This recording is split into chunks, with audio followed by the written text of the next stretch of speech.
Stop worrying about your testosterone levels and just worry about your general health and fitness. Hey everybody, it's Jason Blaha here, and I thought I would chat with you guys and gals, I suppose, about this. This is one of these things that the industry keeps people obsessed with 24/7, is this idea that men need to worry about their testosterone levels all the time. It's like, we have to optimize tests, we have to do, and it's like, here's the reality.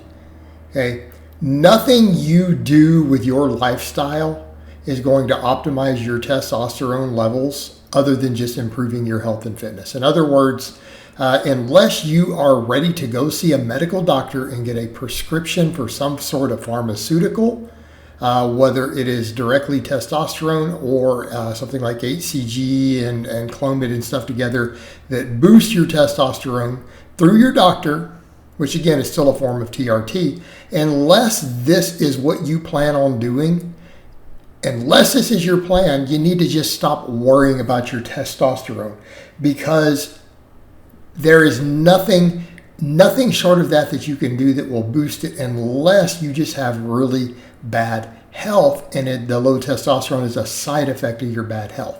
Okay, so in other words, all these people are like, well, you need to eat this type of fat, or we need this supplement or this or that to optimize it. And it's not, none of that is going to make one shred of difference. And even if it did, it would be such minor benefits that it wouldn't be worth worrying about. Like even some of these studies that have been in-house studies they've done on any of these test boosters, none of them are anything particularly impressive, even when it's completely biased research, right?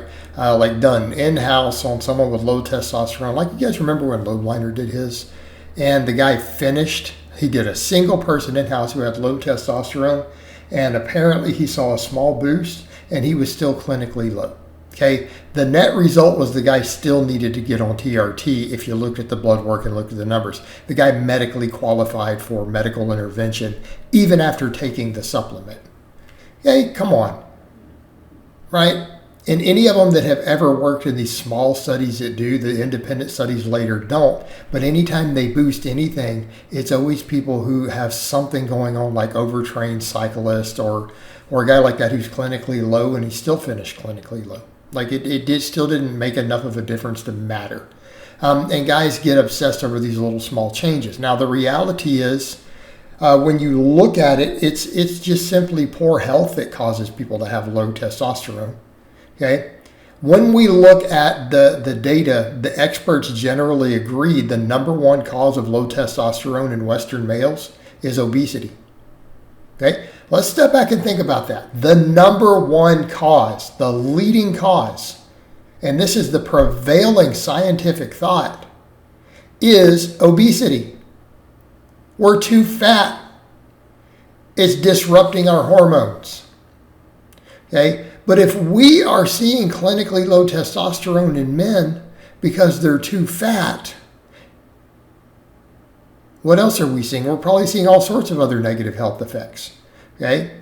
All right, what are some of the others that are considered? Things like microplastics, environmental toxins, being sedentary. All right, but step back and think about some of those for a minute. How much do those overlap and contribute? All right, environmental toxins and microplastics, possibly that's going to be a little different. But you can't do anything about that.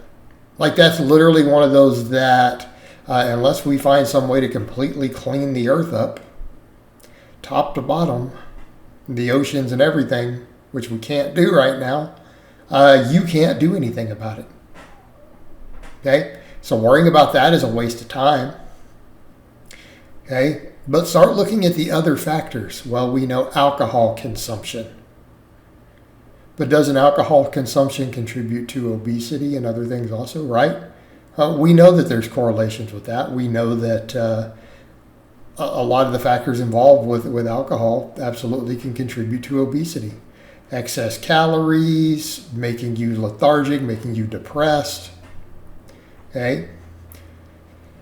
Certain recreational drugs, but it's the same thing. There's all this overlap. Okay, a lot of these things overlap with what? Being sedentary, overeating. Okay, see where we're going with this? It all ties back in together. It all ties back in together. Other than the environmental toxins, it's not taking care of yourself, putting additional poisonous chemicals into your body for recreational purposes, which in turn contribute to lower inhibitions, overeating, laziness, depression. Well, aren't those the same factors that contribute to obesity and poor health also? They're factors. Okay? Those are all factors. Now, the reality, what tends to contribute to good testosterone levels? A good balanced diet, exercise, lifting weights, the diet with healthy fats, with healthy carbohydrates, a diet that doesn't have deficiencies, okay? And because we start talking about endocrine system disruption, dietary deficiencies don't just contribute to testosterone, they contribute to everything. Like I've had people say, well, this part of a person's diet, this has been known to lower testosterone and raise estrogen, and it'll be something that actually lowers estrogen also. It'll be something that lowers thyroid hormone also. You see the problem? Poor diet and poor nutrition lower all the hormones in your body. They cause all sorts of problems. Okay, it's not just testosterone. You start looking and it's like, oh man, this affects this hormone and this hormone and this hormone and this hormone and this one down the road. Okay, it's not about testosterone. It's about just having bad health, having a bad diet, being sedentary, being obese. Okay, these are the factors. And so that's what I'm suggesting, is that the testosterone is not the issue. The testosterone is just usually a side effect. It is one of the dozens of side effects of having a poor quality lifestyle. And if you just focus on your health and fitness, all of these things are going to improve. Not just this one hormone.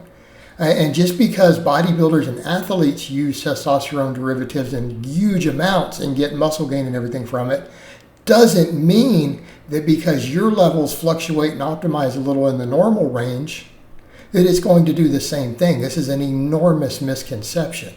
And so again, what I'm telling people, they're missing the forest for the trees in this case. When what we should be looking at is, are we just fit and healthy across the board? Okay? Rather than looking at this one individual tiny factor in the grand scheme of things, we need to be looking at the big picture with our overall health and fitness and activity and nutrition and body composition. All right, guys, but that's really all I have to say on that today. I hope it's been informative, and I'll talk to you guys and gals next time.